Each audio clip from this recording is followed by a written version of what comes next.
There are men who have stood at the edge of everything humanity has ever known. Some only looked back at Earth from afar, where wars, borders, and sorrow blurred into a thin blue line against endless black. Others did more.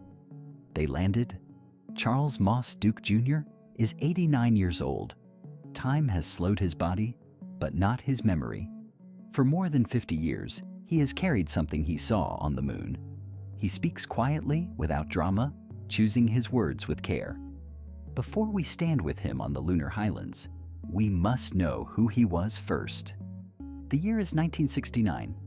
Mission Control in Houston is a room full of young men in white shirts and thin ties, drinking black coffee and running calculations that will determine whether two human beings live or die on the surface of another world. Charles Duke is 23 years old.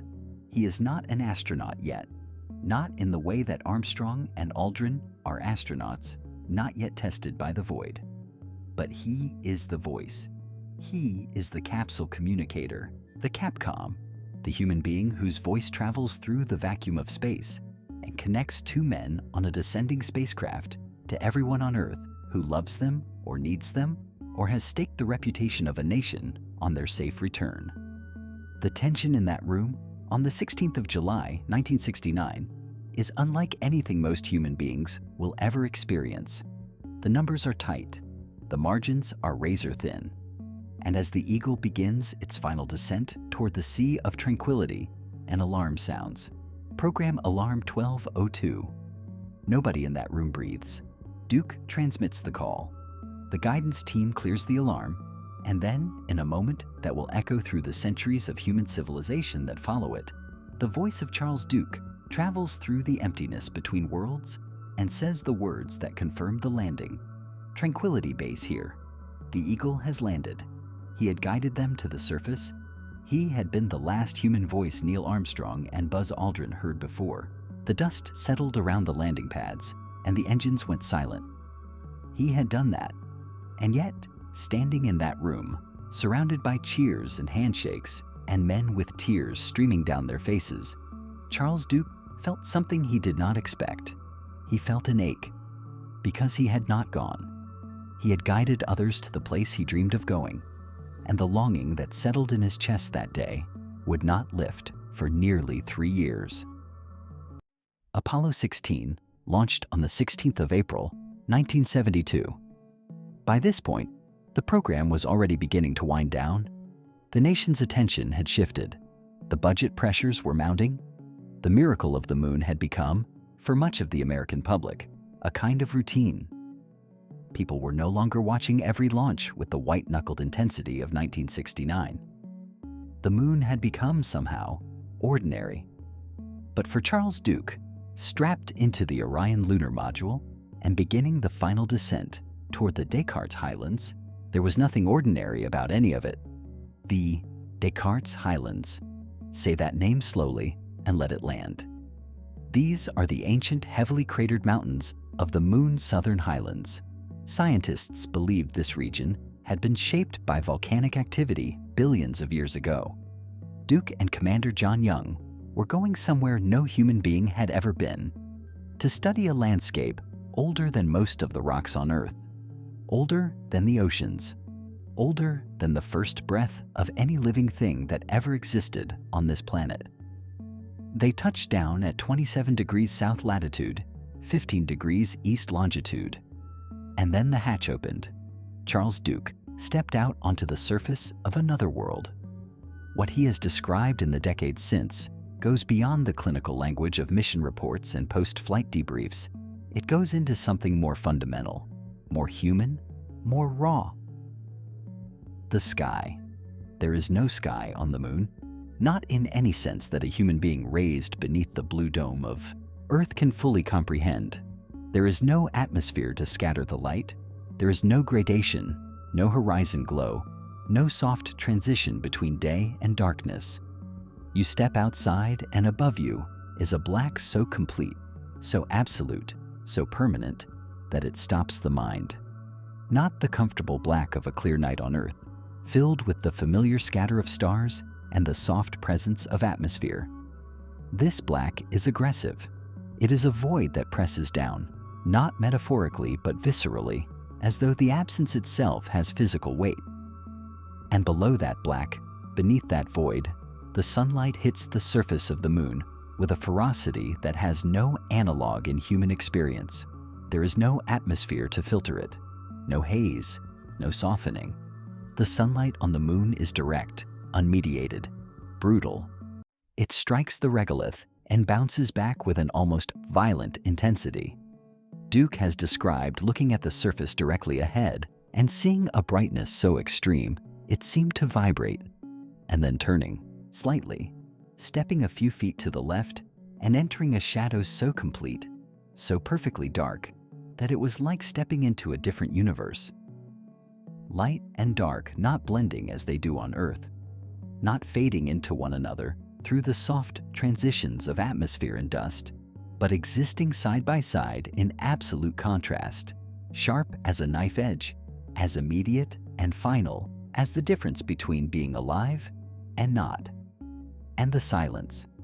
This is what Duke has returned to again and again in his reflections, the silence. Not merely the absence of sound, because human beings experience silence regularly, in libraries, in deserts, in the hours before dawn. The silence of the moon is different. It is the silence of a place that has never known sound, not one single vibration of air in 4.5 billion years. Every sound Duke heard during those 3 days on the surface came through his suit, through the mechanics of his equipment, transmitted through bone and pressure and technology. The world outside the suit existed in a silence so total, it was almost theological. He was 72 hours on the surface. He drove the lunar rover across the highlands. He collected samples.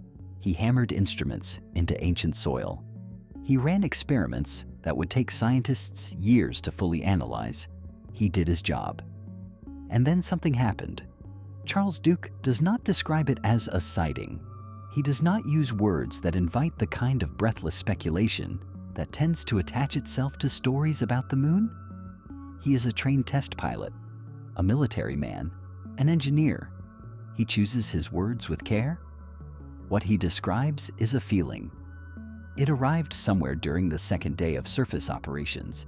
He was out on the surface, away from the lunar module, further from the landing site than he had been before. The rover sat nearby. Young was working a short distance away. The Earth hung in the black sky above them, a blue and white sphere that seemed impossibly small from this distance, impossibly beautiful, impossibly far.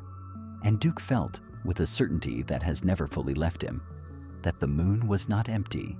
He did not see anything. He does not claim to have seen anything. But the feeling was so specific, so distinct, so unlike the ordinary background noise of human psychology, that he has never been able to dismiss it entirely. The sensation of presence, the sensation of being in a place that was not simply uninhabited, but inhabited in some way that exceeded his frame of reference.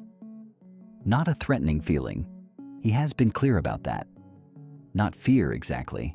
Something closer to the feeling of walking into an ancient cathedral alone and understanding, in a way that bypasses logic, that you are not the first consciousness to have occupied that space, and possibly not the only one occupying it now. He kept working, because that is what astronauts do. They are trained to perform under conditions that would overwhelm the average human nervous system. They are trained to set aside distraction, to compartmentalize, to keep moving, to maintain the mission. And Duke maintained the mission. But the feeling stayed. He did not report it. He did not mention it to Young. He filed it away in the category of experiences that do not have ready explanations, and continued collecting rocks from the surface of a world that had suddenly felt, however briefly, like it was watching him back. He would not speak about it publicly for decades. When asked why, his answer is simple, and in some ways more interesting than the experience itself. He did not think anyone would listen. He did not think the language existed to describe it accurately. And he was not entirely sure, even within himself, of the boundary between genuine perception and the psychological effects of existing in an environment so alien, so sensory depriving in some dimensions and so overwhelming in others, that the human mind might manufacture experiences simply to process the enormity of where it was. He was not sure then. He is not entirely sure now. And there is something in that uncertainty, something in the willingness of a man of his discipline and credibility to sit with that uncertainty rather than resolve it in either direction, that is more compelling than any definitive claim could ever be. On the final day of surface operations, Charles Duke did something spontaneous. He had a photograph of his family, his wife Dorothy, his two sons Charles III and Thomas.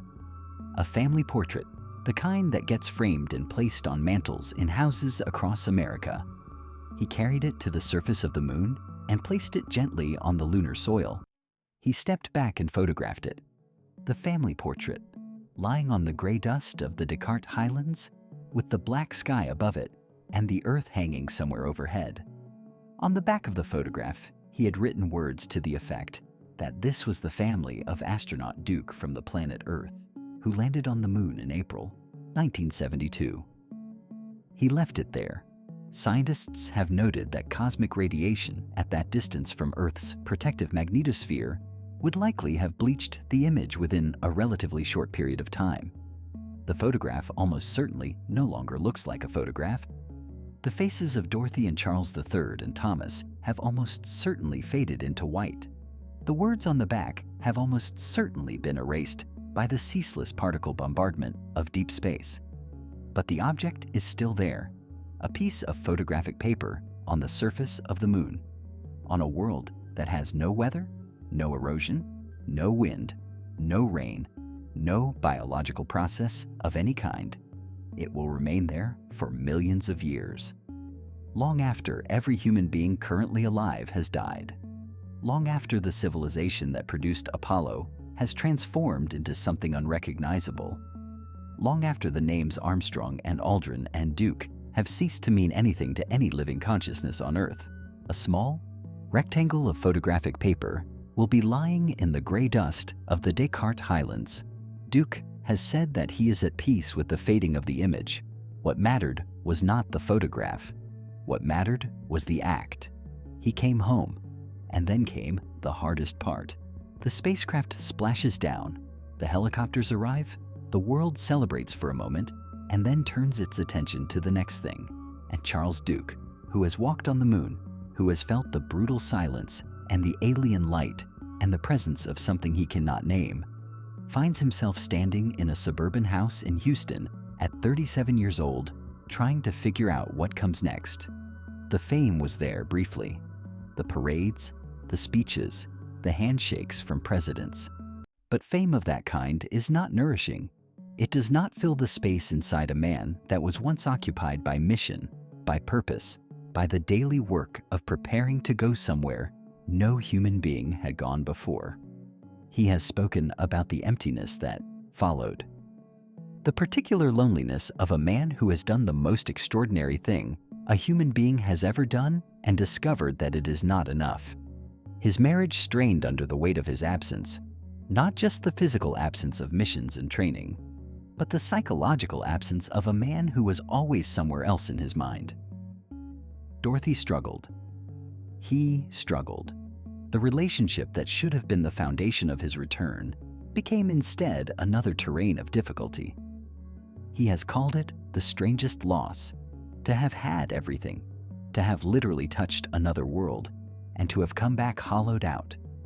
It was not until years later, through a gradual process that he describes as both intellectual and deeply personal, that Charles Duke found something that filled the space the moon had left open. He does not push this conclusion on anyone.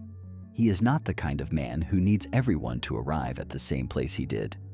But he has said, with the quiet certainty of a man who has examined the statement from every angle, that walking on the moon did not answer the fundamental questions. It did not tell him why he was here, what his life was for, or what the universe ultimately meant. Those questions required a different kind of journey entirely. There is a thing that happens when you have walked on the moon. people stop believing you walked on the moon. It is one of the stranger features of the era in which Charles Duke lives out his final years. Despite the hundreds of thousands of people who worked on the Apollo program, despite the independent verification by space agencies from nations that were actively competing with the United States and had every incentive to expose a hoax, despite the retroreflectors still sitting on the lunar surface that anyone with a powerful enough laser can bounce light off of tonight. Despite all of this, a meaningful percentage of the human population believes that Charles Duke and John Young and all the other men who went to the moon did not go to the moon. Duke's response to this is not angry, it is not lengthy, it is not defensive. He says, "Sir, I was there." 4 words, and in those 4 words is everything. The absolute simplicity of direct experience, the irreducibility of standing on a surface and feeling the dust beneath your boots, and looking up at the earth, and breathing recycled air and hearing your own heartbeat, in the silence of a world that has never known sound. No argument can touch that. No conspiracy theory has the weight of that. Sir, I was there. He is 89 years old. The moon is still there. It rises as it has always risen, pulling at the oceans of the earth, illuminating the nights of every civilization that has ever existed on this planet, hanging in the sky of every love story, and every late-night walk, and every moment of human solitude that has ever happened in the 100,000 years or so that beings like us have been looking up and wondering, and we are going back. The Artemis program is building the architecture for a sustained human return to the lunar surface. Not flags and footprints this time, not brief excursions and then retreat for 50 years. This time, the intention is permanence. Habitats on the surface, research stations, the beginning of an infrastructure that will eventually support the further expansion of human presence into the solar system. Astronauts who are right now in training will walk in the highlands where Charles Duke walked. They will feel that same silence. They will see that same brutal contrast of light and shadow.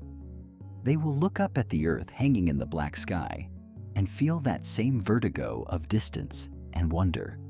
And perhaps some of them will feel, in a moment when the instruments are quiet and the mission plan allows for one unscheduled breath of stillness, that the moon is not as empty as the geology reports suggest. Duke has said that he hopes humanity does not wait another 50 years. The moon was never the destination. The moon was always the first step, a proving ground, a place to learn, a place to fail and recover and learn again. The solar system is vast beyond any metaphor adequate to its vastness. Mars is out there, and the asteroid belt, and the moons of Jupiter wrapped in ice that may hide oceans warmer than they have any right to be. The universe is not empty. It has never been empty. Charles Moss Duke Jr. walked on the moon in April of 1972. He left a family photograph in the dust of the Descartes Highlands. He felt something he has never fully been able to explain. He came home and found that the greatest journey of his life had left questions open that the journey itself could not answer. He spent the decades that followed searching for something the moon could not give him. He found it. And now, at 89, he looks at the moon and he does not see a destination. He sees a beginning. The question he carries is not whether human beings will return to the moon, or walk on Mars, or push further into the dark than any generation before them has pushed. He is certain they will. The question is what they will find out there, in the silence and the light and the spaces between stars that they were not looking for. Because that, he has learned, is where the real discoveries always live. Not in the samples collected and cataloged and carried home in sealed containers. Not in the photographs, however astonishing. Not in the data transmitted back to Earth and analyzed by scientists in quiet rooms. The real discovery is the one you cannot file in a mission report, the one you carry home inside you, the one that takes the rest of your life to begin to understand.